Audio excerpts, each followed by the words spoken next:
FBI Special Agent in Charge, Robert Boyles. So again, hopefully getting that new information here soon, but again, starting in about 4 minutes now.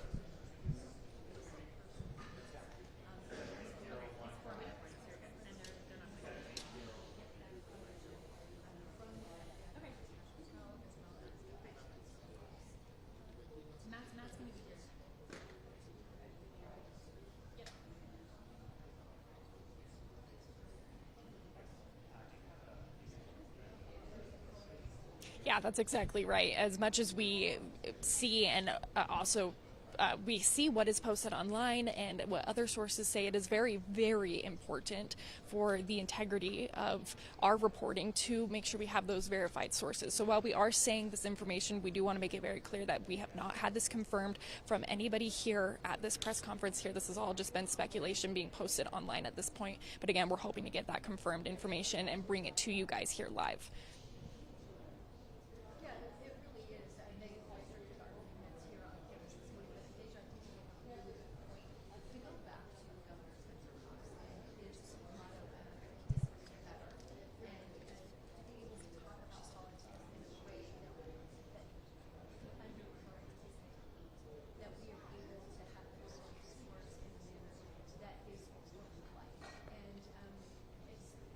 Yeah, that could be exactly right. We have heard that he potentially was found somewhere in St. George or across the border, kind of in the southern part of the state here, or over down in Arizona, one of those further southern states there. So they very well could just be waiting to bring him up to Utah County here at this time. But again, we can't say for sure why there's been such a long delay. But of course, I mean, with this new information coming out, it's pretty clear that this is what they'll be talking about here. And so hopefully we'll get that information here in just a few short minutes. Again, they said about 2 minutes ago that it would start in 4 minutes, so probably about 2 minutes now until we're supposed to officially begin this press conference.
Yeah, absolutely. The entire campus is closed off right now. Obviously, we are inside a building right now, so they've opened up this section for media to come in for this press conference here. I just had my photographer, Chris, walk down the hallway a little bit to see if he can see any of the officials coming. It seems like everybody is gearing up. Again, there's a couple, looks like FBI agents and Department of Public Safety officers here also. Out some of the classrooms, there were laptops and cell phones still in classrooms.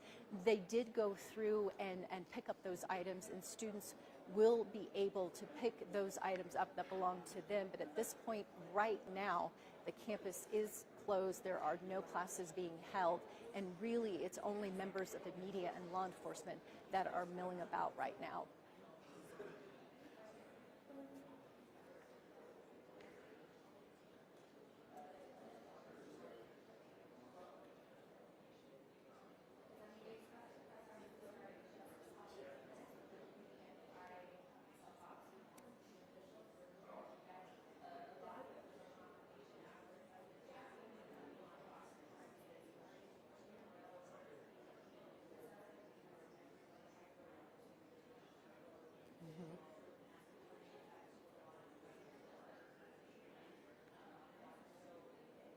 I also want to mention, too, something that I found inside of a classroom. They escorted us just to show us what was left behind by some of these students. And I just happened to be walking in the classroom. I bent down and picked up a girl's ring.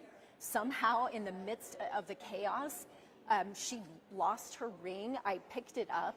I put it on the professor's desk at the front of the classroom, hoping that whoever that ring belongs to, she will be able to find it. Another classroom we went into, desks piled up in front of the door. And that's what some students even told us, was that the doors wouldn't lock. They wouldn't lock. And so to be able to make sure that they were barricaded inside, they had the men in the classroom.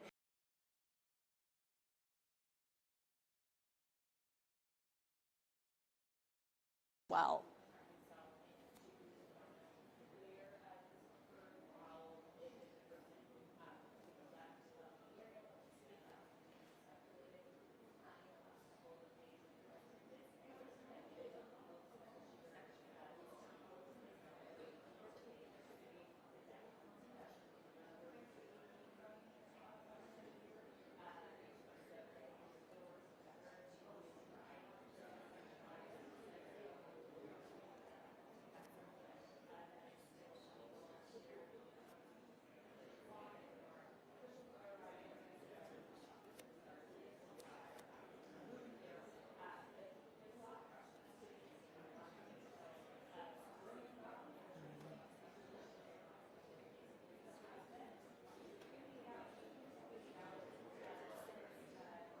I think you make a really, really good point, Deja, and I'm glad you brought up that number that people can call, because I think oftentimes people say, well, you know, I may experience this, but it's not trauma. Trauma is really, really big, and this wasn't the kind of trauma that I might need help with. But I really want to encourage anyone who feels like that they have been impacted by this in some way and might need to talk to someone.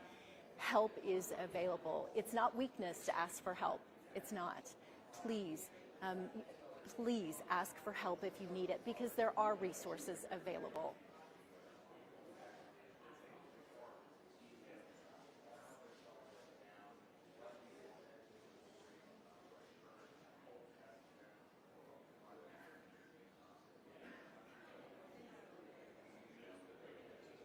I do, yes, I do.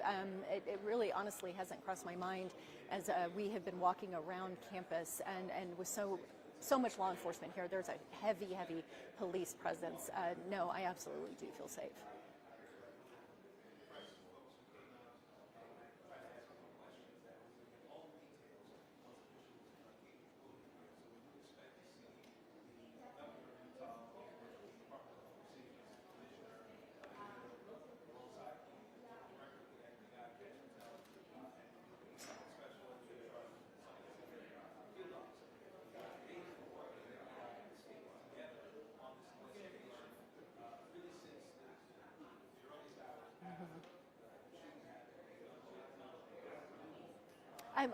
I don't believe so, to be honest with you. If you spend any time on social media, whether that's X or Instagram or even Facebook, no.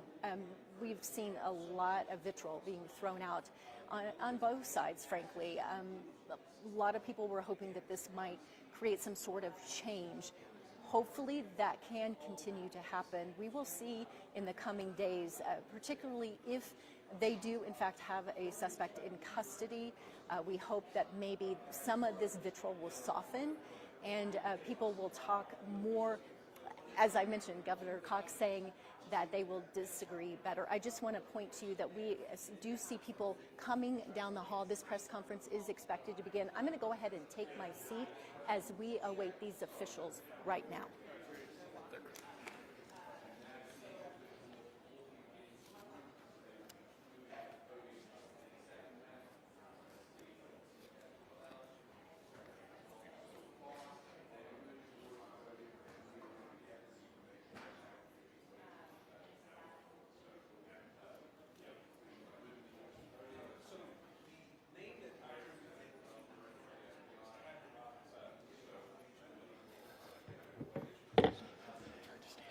Good morning, ladies and gentlemen.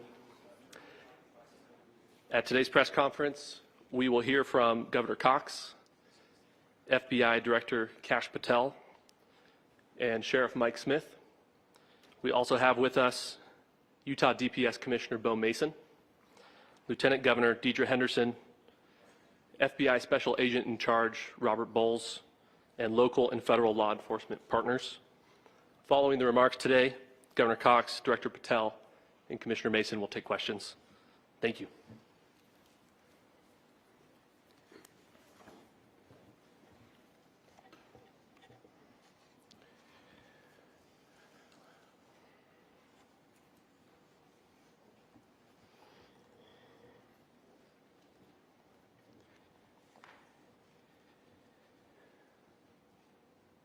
Good morning, ladies and gentlemen.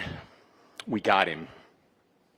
On the evening of September 11th, a family member of Tyler Robinson reached out to a family friend who contacted the Washington County Sheriff's Office with information that Robinson had confessed to them or implied that he had committed the incident. This information was relayed to the Utah County Sheriff's Office and scene investigators at Utah Valley University. This information was also conveyed to the FBI. Investigators reviewed additional video footage from UVU surveillance and identified Robinson arriving on UVU campus in a gray Dodge Challenger at approximately 8:29 a.m. on September 10th, in which he is observed on video in a plain maroon t-shirt, light-colored shorts, a black hat with a white logo, and light-colored shoes. When encountered in person by investigators in Washington County on September 12th, in the early morning hours, Robinson was observed in consistent clothing with those surveillance images. Investigators interviewed a family member of Robinson who stated that Robinson had become more political in recent years and came to dinner prior to September 10th, and in the conversation with another family member, Robinson mentioned Charlie Kirk was coming to UVU. They talked about why they didn't like him and the viewpoints that he had. The family member also stated Kirk was full of hate and spreading hate. The family member also confirmed Robinson had a gray Dodge Challenger. Investigators identified an individual as the roommate of Robinson. Investigators interviewed that roommate, who stated that his roommate, referring to Robinson, made a joke on Discord. Investigators asked if he would show them the messages on Discord. He opened it and showed several messages to investigators and allowed investigators to take photos of the screen as each message was shown by Robinson's roommate. These photos consisted of various messages, including content of messages between the phone contact named Tyler with an emoji icon and Robinson's roommate's device. The content of these messages included messages affiliated with the contact Tyler, stating a need to retrieve a rifle from a drop point, leaving the rifle in a bush, messages related to visually watching the area where a rifle was left, and a message referring to having left the rifle wrapped in a towel. The messages also refer to engraving bullets and a mention of a scope and the rifle being unique. Messages from the contact Tyler also mentioned that he had changed outfits. I know there's been speculation as well as to the writing on those casings, those bullet casings, and I believe we have that as well. And I will share that with you now. So the area north of Campus Drive Road where the suspect crossed over, you saw some of that in the video that we released last night, consists of a grassy area with trees on the edge of the UVU campus. Investigators discovered a bolt-action rifle wrapped in a dark-colored towel. The rifle was determined to be a Mauser Model 98 30-06 caliber bolt-action rifle. The rifle had a scope mounted on top of it. Investigators noted inscriptions that had been engraved on casings found with the rifle. Inscriptions on a fired casing read, "Notices, bulges, capital OWO, what's this?" ? Inscriptions on the 3 unfired casings read, "Hey fascist!" ! Catch! ! Up arrow symbol, right arrow and symbol, and 3 down arrow symbols. A second unfired casing read, Oh Bella Chow, Bella Chow, Bella Chow, Chow Chow, and a third unfired casing read, if you read this, you are gay, LMAO. We are indebted to law enforcement across the state who has worked seamlessly together, local law enforcement, state law enforcement, and our federal partners with the Federal Bureau of Investigation. We're grateful for everyone who worked together in such a short amount of time to find this person and to bring justice. I want to thank the public who has been so engaged, reviewing videos, helping us with sending in tips, and helping us get to this point. I want to thank the family members of Tyler Robinson who did the right thing in this case and were able to bring him into to law enforcement as well. I especially want to thank the family of Charlie Kirk, Erica, Charlie's parents, his children. I want us to be thinking of them as we bring justice in this case. They will be involved in that justice. We will be working very closely with them as we move through this process as well. This is a very sad day for our country, a terrible day for the state of Utah. But I'm grateful that at this moment we have an opportunity to bring closure to this very dark chapter in our nation's history. With that, I will now turn the microphone over.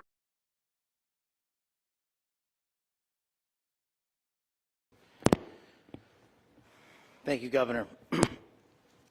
This is what happens when you let good cops be cops. The FBI and our partners are proud to stand here today together to bring justice to the family of Charlie Kirk and honor his memory. I want to express my deep gratitude to President Trump, the Vice President, and the entire White House who have been so incredibly supportive with both resources and just personally to the FBI as a team. They had our backs the entire way, and I just want to express my gratitude for giving us the resources we need to operate in this space to bring this sort of justice at this sort of speed. In 33 hours, we have made historic progress for Charlie.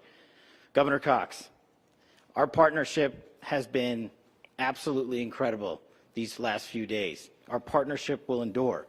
Your state and local partners, your sheriffs, your DPS community has been unbelievably impressive in the hardest of times. And a case like this cannot be solved, cannot be brought without partnering with your state and local authorities. The FBI has a certain role to play, and we will play that role, and we will lead out for the federal government. But Governor Cox, we are so grateful for your state partnership that led out on this investigation. A little bit of the timeline. Charlie was shot at 12:23 p.m. on Wednesday. The first FBI agents arrived on scene in 16 minutes with chiefs of police at 12:39 and secured the scene. The FBI immediately launched fixed-wing assets. We utilized these assets to transport personnel, specialty technicians, hostage rescue teams. We also utilize these assets to go back and forth from the East Coast and here in Utah to transport forensic evidence and other evidence that will be analyzed and is being analyzed at our FBI laboratories in Quantico and other laboratories, including the ATF. At my direction, the FBI released the first set of FBI photos of the suspect at 10 a.m. local time on 9/11. Then, shortly thereafter, the FBI reward of $100,000 was released at 10:45 a.m. local. Myself and Deputy Director Bongino arrived on the scene at approximately 5:30 p.m. on 9/11. The governor led a press conference last night at approximately 8 p.m., where at my direction, the FBI released a never-before-seen video of the suspect. We also released new images to the public of the suspect. And just last night, the suspect was taken into custody at 10 p.m. local time. In less than 36 hours, 33 to be precise, thanks to the full weight of the federal government and leading out with the partners here in the state of Utah and Governor Cox, the suspect was apprehended in a historic time period. And I want to highlight what Governor Cox said. This would not have been possible without you, the media, and you, the public. That's why we went so public, so fast, and we're so transparent, and we're committed to that transparency. The crime scene, just a little bit there. It is a large crime scene. State and local authorities, along with federal authorities, processed that crime scene quickly. And I even had the ability to walk through that crime scene and walk through the steps the suspect took to learn more about what was needed and what resources we needed to bear to create a full picture for the FBI and leadership back in Washington. Furthermore, thankfully to state and local partners, forensic evidence has been seized and continues to be garnered. Forensic evidence has already been evaluated at FBI laboratories in Quantico and state and local authorities here. We will continue to process evidence as we see it, as we collect it, and we will continue to deliver to Governor Cox and his team. Last night, we had a total of approximately 7,000 leads. As of this morning, thanks to your great work, we have over 11,000 leads that were called in to the FBI. And we are running out every single lead that we can. Every one of those leads will be run out. The arrest is a testament to the dedication of good law enforcement being great and partnerships in law enforcement, which I've tried to highlight as my tenure as the director of the FBI. There is no better relationship for law enforcement than the FBI to partner with state and local authorities, and you've seen it here in these last few days. The FBI Salt Lake Field Office, along with our offices in LA, Phoenix, Denver, San Antonio, Las Vegas, Pittsburgh, Buffalo, our headquarters component in Quantico, all participate in the FBI. I want to express my deep gratitude to the employees of the FBI, the men and women, the evidence response team tacticians, the special operators, the agents, the support staff. You have done monumental work in historic time when the public, who had a right to demand such an expeditious solving of an investigation, the FBI answered that call diligently, critically important to the director of the FBI. This is very much an ongoing investigation, as the governor said, and we will continue to work with state and local authorities to develop the investigation, to provide them the evidence they need for their ongoing prosecutions, and we will be here to answer every call they absolutely have, as long as it takes, for as long as we need to find and apprehend whatever suspects were involved in this crime. Lastly, to my friend Charlie Kirk, rest now, brother. We have the watch, and I'll see you in Valhalla.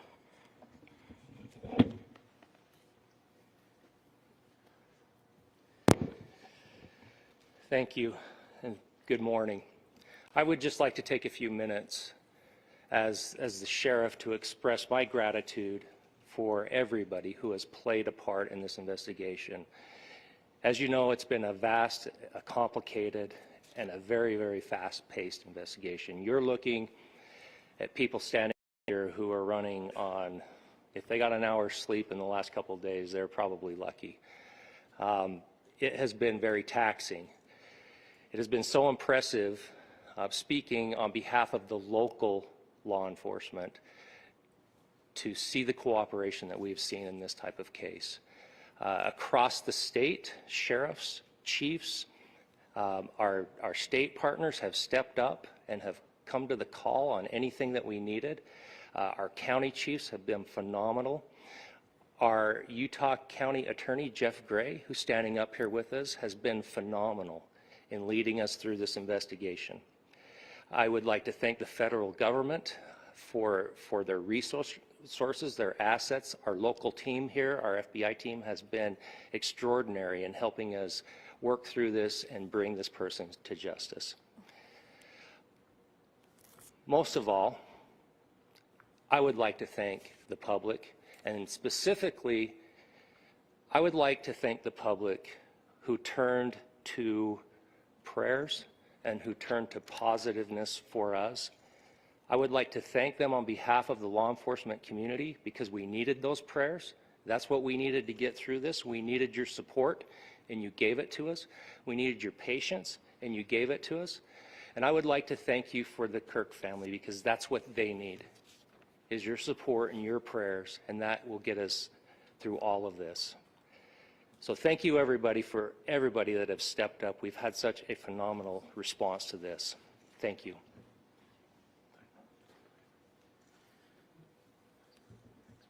I also want to give a special thanks to the Attorney General and the Department of Justice.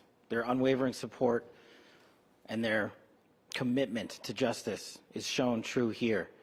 And without AG Bondi and Deputy Attorney General Todd Blanche and the resources they brought to bear, we would not have been able to complete our mission. And I just want to say special thanks. It's an honor to be a part of the Department of Justice. Thank you again to our incredible law enforcement team who has worked so hard. Sheriff, I got a solid 90 minutes last night, so I'm probably the most well-rested person up here. Ladies and gentlemen, I get the microphone, so I hope you'll permit me a moment just to share a few more thoughts about where we are and how we got here and maybe a little bit of where we go from here. I don't want to get too preachy, but I think it's important that we, with eyes wide open, understand what's happening in our country today. I've heard people say, well, why are we so invested in this?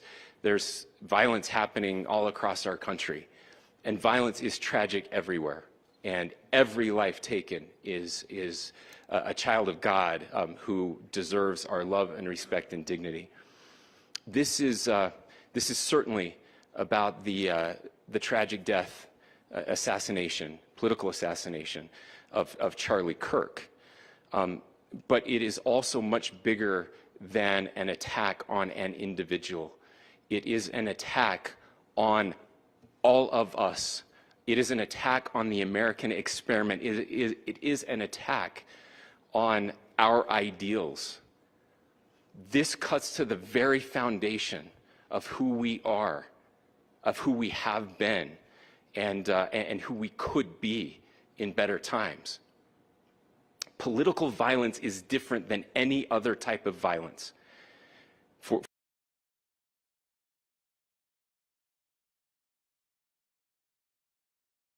Of expression, that freedom of expression that is enshrined in our founding documents, in having his life taken in that very act, makes it more difficult for people to feel like they can share their ideas, that they can speak freely. We will never be able to solve all the other problems, including the violence problems that people are worried about, if we can't have a clash of ideas safely and securely. Even, especially those ideas with which you disagree. That's why this matters so much.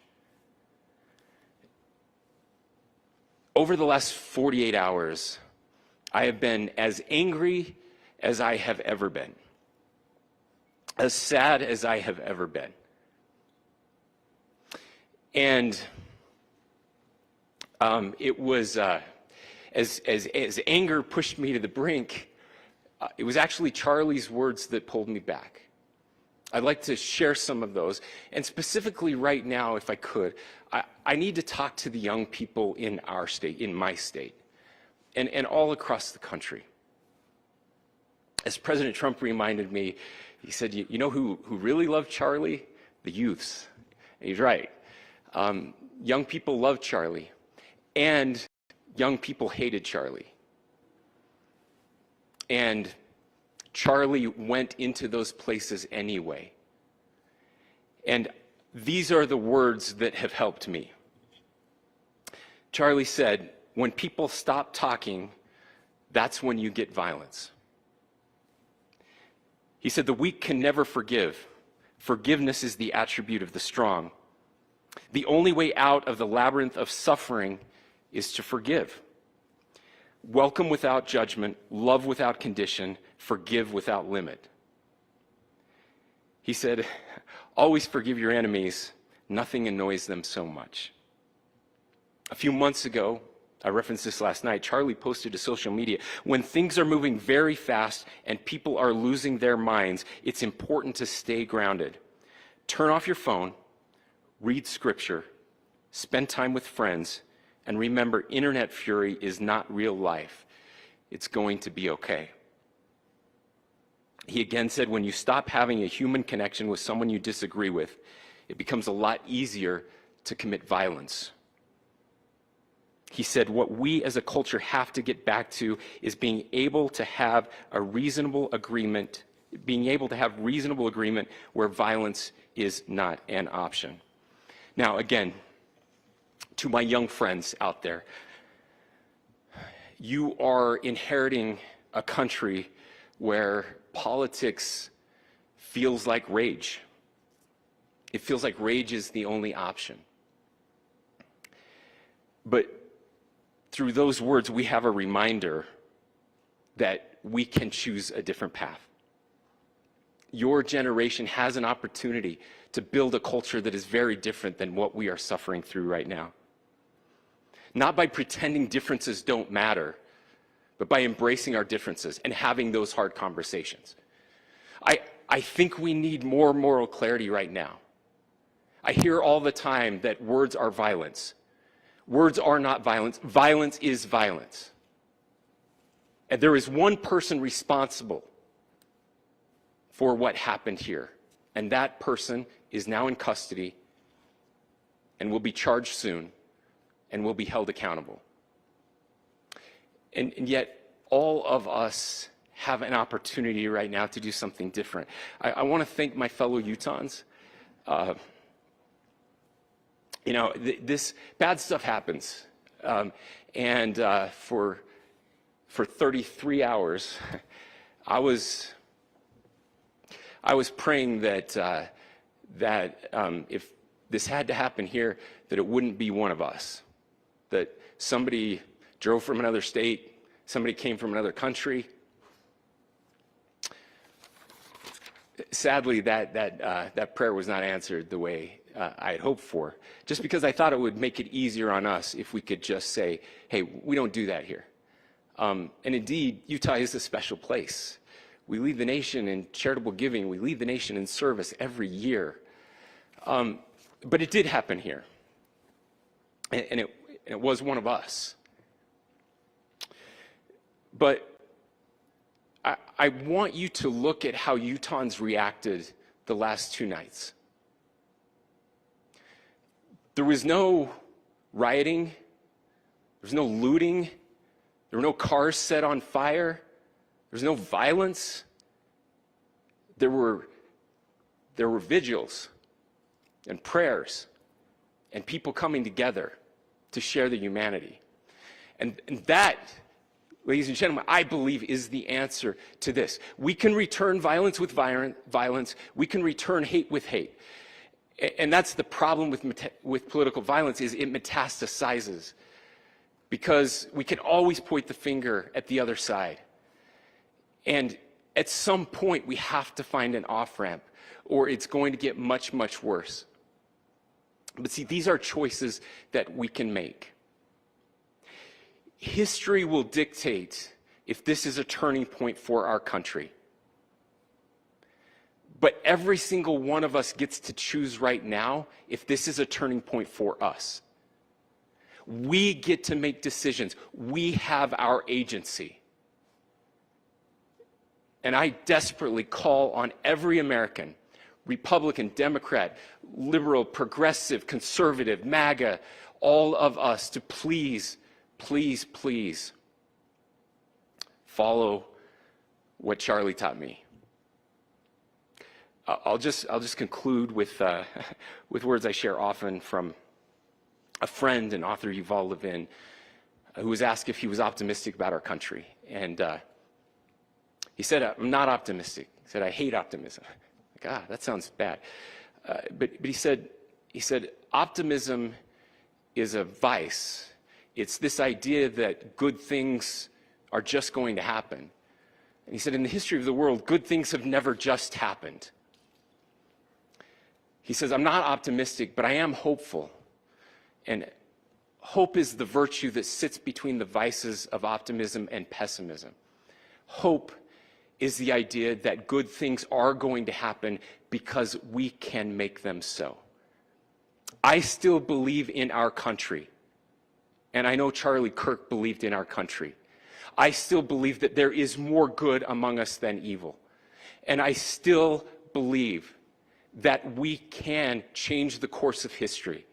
I'm hopeful because Americans can make it so. Ladies and gentlemen, we're happy to answer any questions you might have. Governor, can you please speak to whether the suspect is speaking with authorities and his demeanor, Tyler Robinson, when he turned himself in? I cannot speak to that.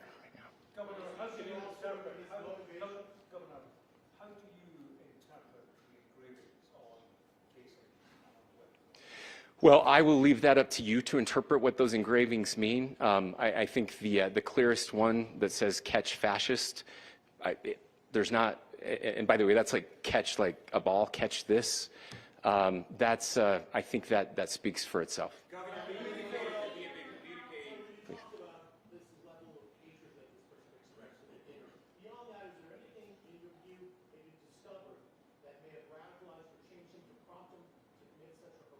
There's nothing more that we can share at this time. Governor, you indicated that he had been communicating with a friend on Discord about the gun. Do you anticipate any more arrests? We do not at this time have any information that would lead to any additional arrests. Do you believe he acted alone? Yes, but the investigation is ongoing. Can you talk more about the family and what they had to say about the suspect? How he came into custody of police and where he is right now, Mr. Robinson? Yes, so right now, Mr. Robinson has been booked into the Utah County Jail. You heard the president this morning report that he was taken into custody, that his family and a friend helped to deliver him into custody of law enforcement in Washington County. For those of you that don't know where Washington County is, it is the southwesternmost part of the state of Utah. It's about a 3.5 to 4 hour drive from here, where we are right now, and that's where he lived and where they turned him in. Can you, Please, can go you here. talk more about what the family is saying about Tyler Robinson? I can't share any more than what I've already shared. Yeah.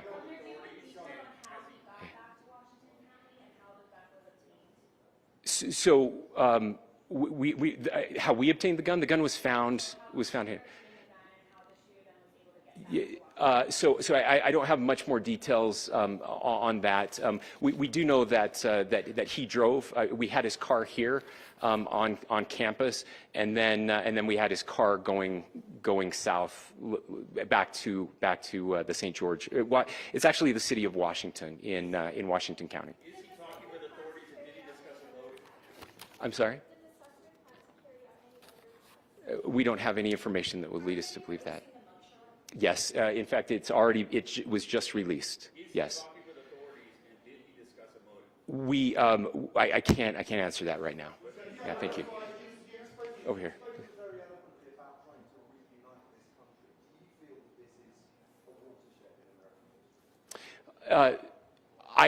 I absolutely believe that this is a watershed in American history. Yes. The question is, what kind of watershed?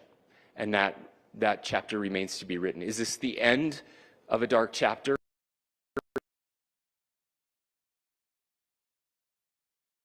Look, I mean, if you look at true political assassinations in this country of someone of this stature, this feels a lot like the late 60s, and having one so gruesomely displayed on camera in all of our hands and in all of our pockets. We are not wired as human beings biologically, historically.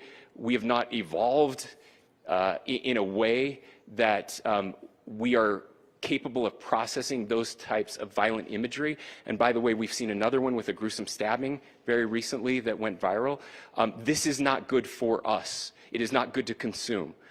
Social media is a cancer on our society right now. And I would encourage people to log off, turn off, touch grass, hug a family member, go out and do good in your community. That is happening, and it's happening organically right now. I had a friend in a small city in Utah who said, we're getting together, the Republicans and Democrats in my little town are getting together to have a discussion last night, just to find a way to find their better angels. So yes, this could be, I mean, again, you have to go back to JFK to have seen a video live of something like this happening. I wasn't born until 1975, but I know that things were really dark in the late 60s. Sorry to some of you. I know some of you were there. This is our moment. Do we escalate, or do we find an off-ramp? And again, it's a choice. It's a choice, and every one of us gets to make that choice. Two more questions right here. Could we clarify that the release of those enhanced images at 8 p.m., the timeline that Director Patel gave us, led to the arrest at 10 p.m.? Is there a direct connection between those two events? I cannot comment if there is a direct connection or not, but all I can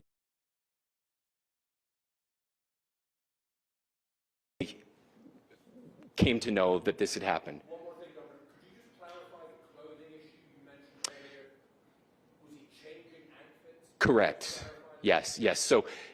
So when he's first spotted on campus, he has different clothing on, and then he changes clothing on the roof, and then changed back into that clothing at some point, so that when he was apprehended, when he was arrested, the clothing matched the clothing he had on before the shooting here at UVU. Last question here. Yes. Suspect was from Utah. Can you kind of tell us a little bit more about where, and was he a student here at this university, and is there any history of mental illness? Yeah. So I don't have any information on the mental illness part. He was not a student here at UVU. He was living and had lived for a long time with his family in Washington County, in the southernmost part of our state. Thank you, everyone, for your great work in getting this information out. I would just say, process-wise, this may be important. I know many of you aren't familiar with the process in Utah. I think it's important that you understand that. Basically, we have 3 days for charging documents to be filed. A CI will be filed. We'll have more information then, more detailed information as those charging documents are filed in preparation for a preliminary hearing. So 3 days. So we would anticipate then that early next week those charging documents will be filed. We will obviously be working. The county attorney will be working very closely with Mr. Kirk's family as those documents and decisions are prepared and made. Thanks, everyone.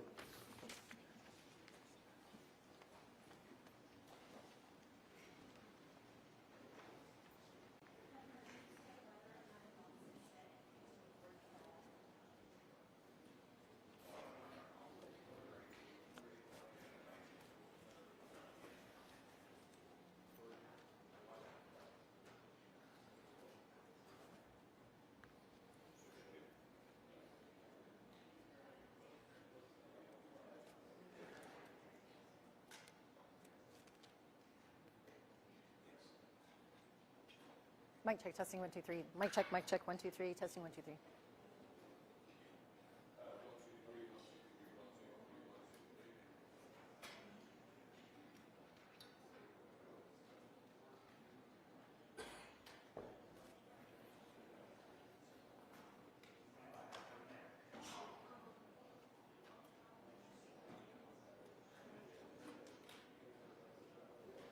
Yeah.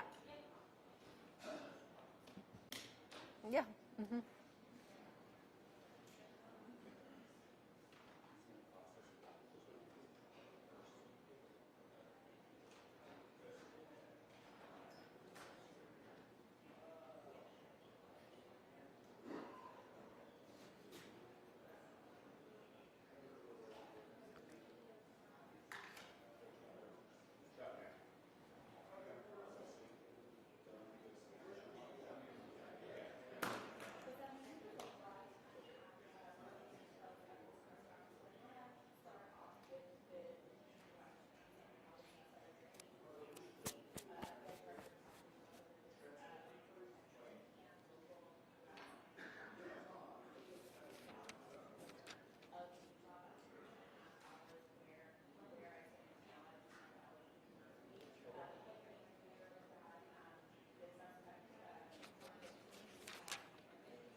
Do we have the mugshot?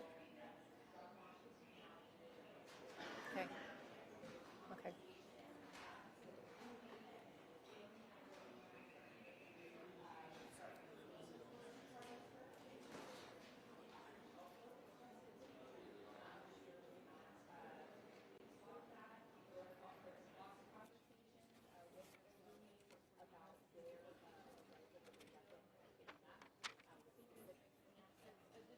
Previous conversations with officials that this weapon had been recovered wrapped in a towel in a nearby wooded area. And so the FBI director updated that they've received now 11,000 tips from leads and tips from community members, and he said that they are chasing down every credible tip. And so they thanked the media, they thanked the public in terms of looking out for this individual.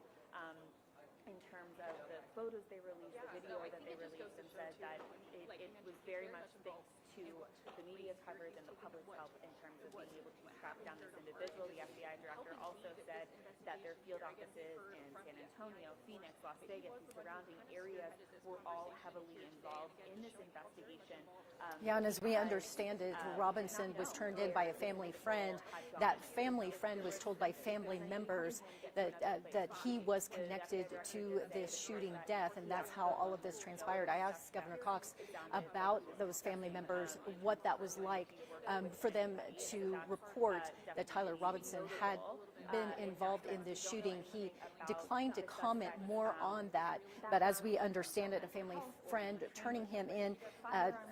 Tyler Robinson here from Washington City, as we understand it, as you all just mentioned. Let's listen to Governor Cox talk a little bit about the family.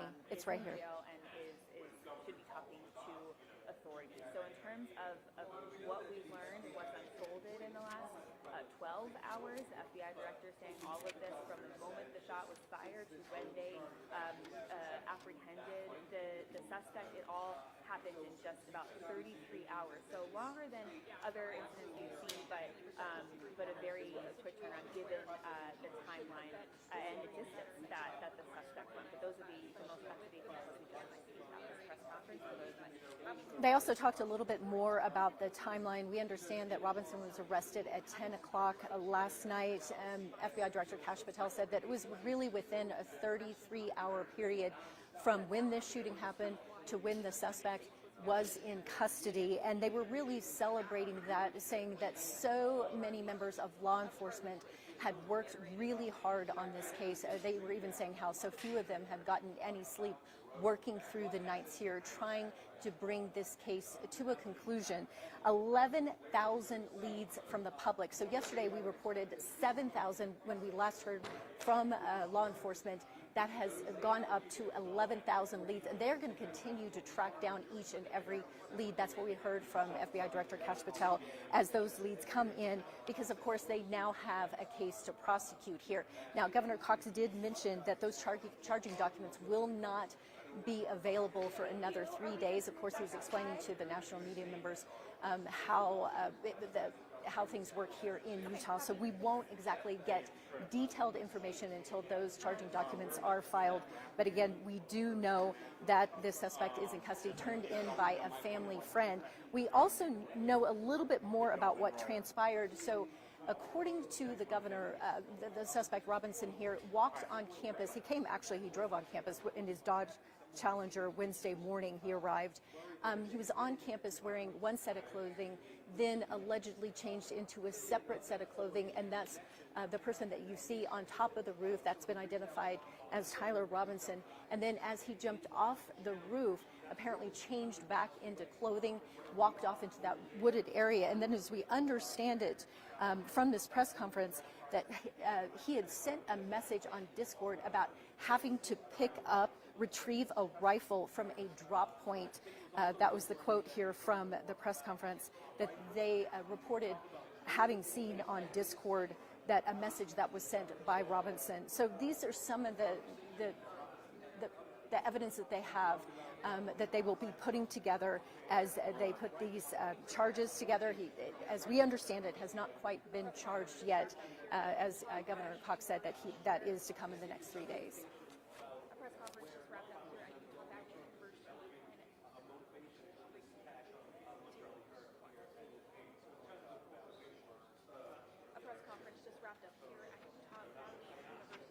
I think really, as you could see here,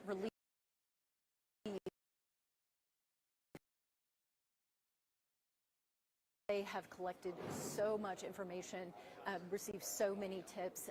They've collected evidence as well. We talked a little bit about footprints and palm prints.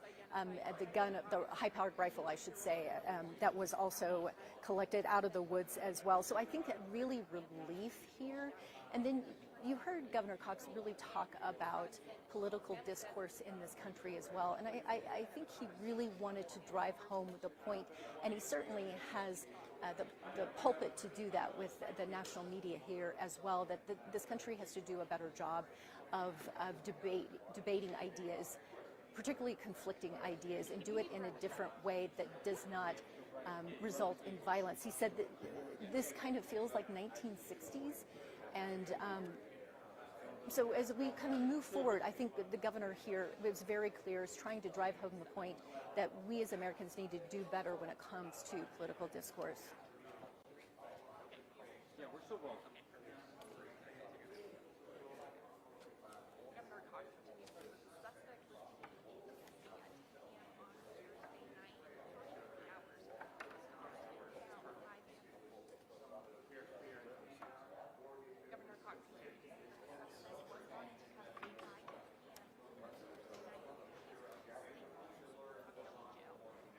And talking about the youth, particularly our youth today, they're growing up very differently than I did, because there was no such thing as social media back in my day. And so he also made the point is that we need to get offline and have conversations that don't center around social media, because there is a lot of vitriol. And he underscored that point as well.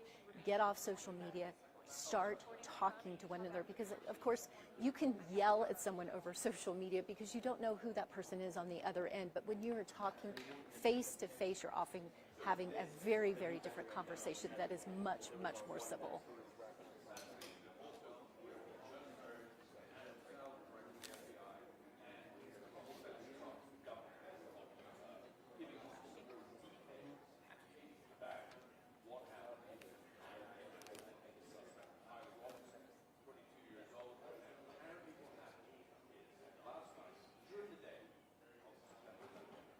I also think it was very interesting, too, when he talked about how the FBI had fixed-wing assets already up in the air, ready to go, whether that was moving evidence. They also were monitoring the situation on the ground here at UVU as things began to unfold.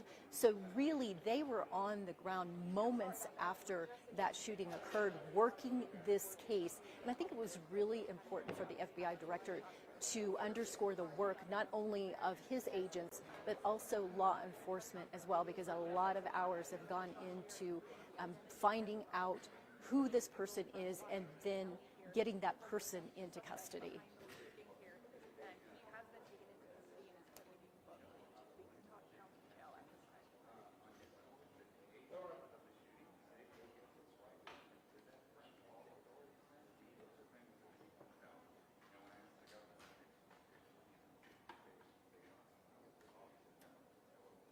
Absolutely, and again, we will see in the coming days. I can expect that we will learn more information about exactly what happened behind the scenes as they all work together. So many different agencies here in the state of Utah, DPS, you've got Orem Police, you also have the Highway Patrol, the Sheriff's Office, of course, as well, and then you've got the FBI agents working on the ground here, not only in the field office in Salt Lake City, but also out of Washington, D.C., but all of these people collectively working together to try to find the suspect in this case. And again, as you mentioned, a lot of leads, 7,000 yesterday as of 8 p.m., 11,000 as of this morning. Those leads continue to come in, and they are encouraging that they do as well, because anything can help them now in the prosecution phase of this case. They're going to hand over what they have, of course, to prosecutors, and then they will be the ones that will go to trial for this.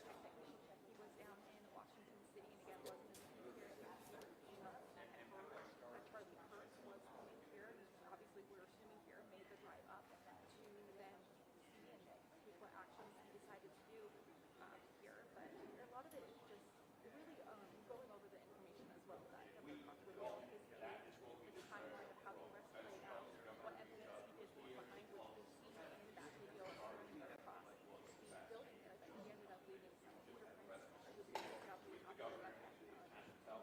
Right, and the governor said that they believe that he drove here to the UVU campus and then drove back to Washington City, and that is where they apprehended him. So again, the thing that I thought was so striking was the fact that family members were the ones who were to report this crime to not only a fellow friend who then turned it into law enforcement, but I can only imagine how very difficult that was for those family members to make that kind of decision. But as the governor talked a little bit about why those family members made that decision, it was a family dinner apparently where the suspect was talking about Charlie Kirk, and get a little bit of background about how all of this came about.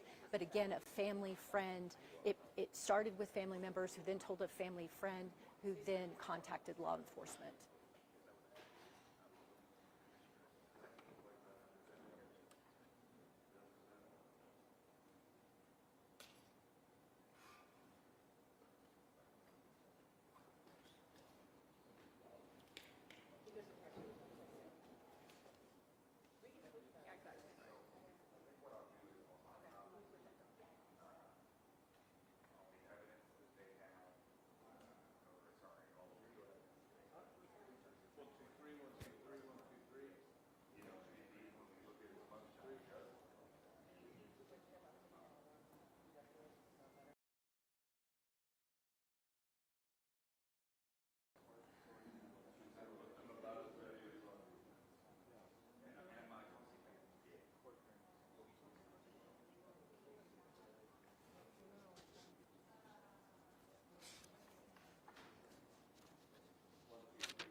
I can.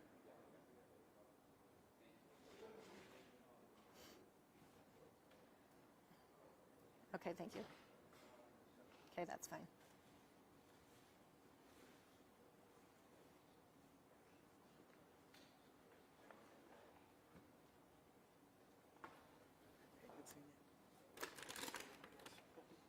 Yes, probably Monday at the earliest for the court hearing.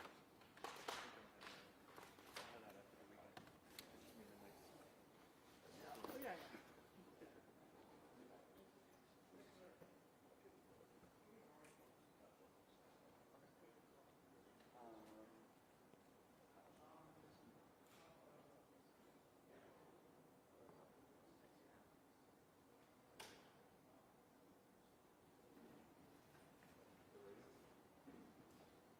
Do they plan on coming back to us? Yeah.